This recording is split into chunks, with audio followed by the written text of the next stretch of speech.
વિદ્યાર્થી મિત્રો, હવે આપણે આપેલ રકમ જોઈએ. ઘરેથી શાળાએ પહોંચવા માટે સૌરભ 15 મિનિટ લે છે, જ્યારે ઘરેથી શાળાએ પહોંચવા માટે સચિન 1 કલાક લે છે. સૌરભે લીધેલા સમયનો અને સચિને લીધેલા સમયનો ગુણોત્તર શોધો. તો બંનેના જે સમય છે એનો ગુણોત્તર શોધીશું. એ પહેલાં આપણે એકમ જોઈએ.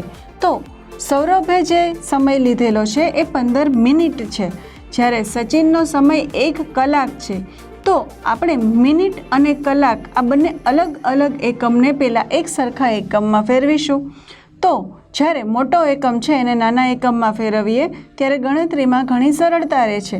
એટલે આપણે 1 કલાકને મિનિટમાં ફેરવીશું અને પછી આગળ આપણો દાખલો કરીશું. યાદ રાખો મિત્રો, જ્યારે પણ ગુણોત્તરના દાખલા કરવાના હોય ત્યારે આપેલ જે સંખ્યા છે એના બંનેના એકમ સરખા છે કે નહીં એ ખાસ જોવાનું હોય. ત્યારબાદ જ આગળ ગણતરી કરવાની.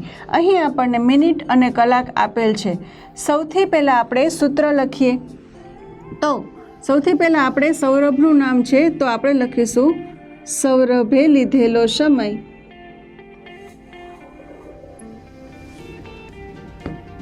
અને એના છેદમાં લખીશું સચિને લીધેલો સમય.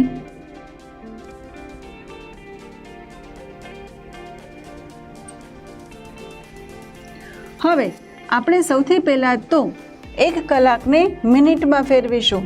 તમને ખબર જ હશે કે 1 કલાક બરાબર 60 મિનિટ થાય.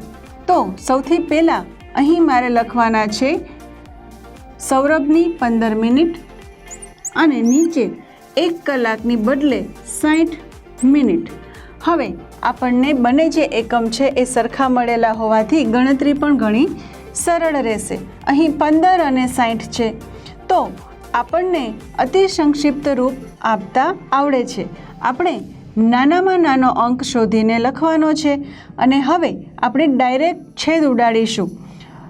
જો તમે ડાયરેક્ટ છેદ ન ઉડાડો તો તમારે નાના નાના એકમમાં ફેરવતું જવાનું. જેમ કે 15 છે તો 3 ગુણ્યા 5 અને 60 છે તો 12 ગુણ્યા 5.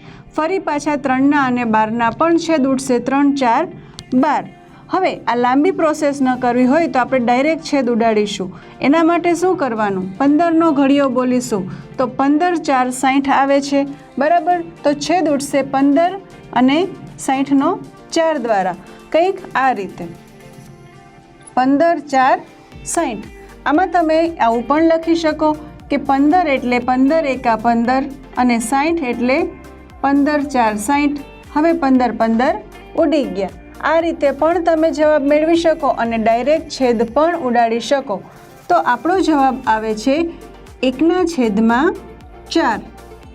તો આપણને આપણું જે ગુણોત્તર છે એ મળી ગયેલ છે. આપણે હવે એને ગુણોત્તરની રીતથી લખીશું અને આપેલ વાક્યનો વાક્યમાં જ જવાબ ગોઠવીને લખીશું.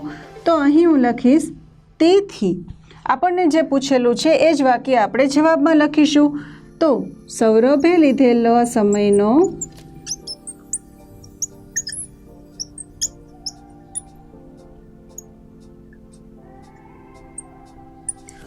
અને